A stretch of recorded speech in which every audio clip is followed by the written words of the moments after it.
Do you know the one key to becoming a great conversationalist? The key is to pause before replying. A short pause of 3 to 5 seconds after a person stops talking is a very classy thing to do in a conversation. When you pause, you accomplish 3 goals simultaneously. First, you avoid running the risk of interrupting if the other person is just catching his or her breath before continuing. The second benefit is that you show the other person that you are giving careful consideration to his or her words by not jumping in with your own comments at the earliest opportunity. The third benefit of pausing in conversation is that you will actually hear the other person better. His or her words will soak into a deeper level of your mind, and you will understand what he or she is really saying with greater clarity. By pausing, you mark yourself as a brilliant conversationalist. Another way to become a great conversationalist is to question for clarification. Never assume that you understand what the other person is saying or trying to say. Instead, if you have any doubt at all, ask, "How do you mean?" Or, "How do you mean exactly?" And then just pause and wait.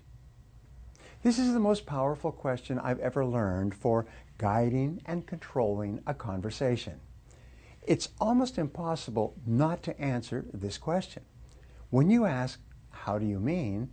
the other person cannot stop himself or herself from answering more extensively. You can then follow up with other open-ended questions and keep the conversation rolling along. The third way to become a great conversationalist is for you to paraphrase the speaker's words in your own words. So after you've nodded and smiled, you can then say, "Well, let me see if I got this right," or "Let me see if I understand you exactly. What you're saying is this," and then you repeat it back in your own words.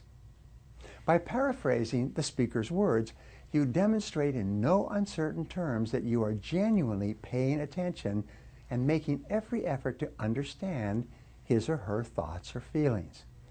And the wonderful thing is, when you practice effective listening, other people will begin to find you fascinating.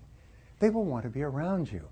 They will feel relaxed and happy in your presence because when you listen to other people, you make them feel important. The reason why listening is such a powerful tool in developing the art and skill of conversation is because listening builds trust. The more you listen to another person, the more he or she trusts you and believes in you. Listening also builds self-esteem.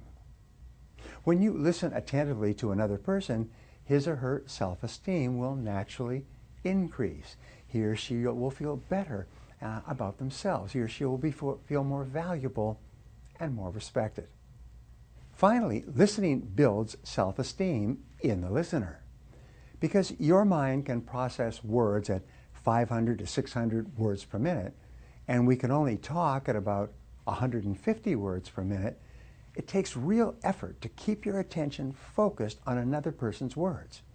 If you do not practice self-discipline in conversation, your mind will wander in 100 different directions. The more you work at paying close attention to what the other person is saying, the more self-disciplined you will become. In other words, by learning to listen well, you actually develop your own character and your own personality.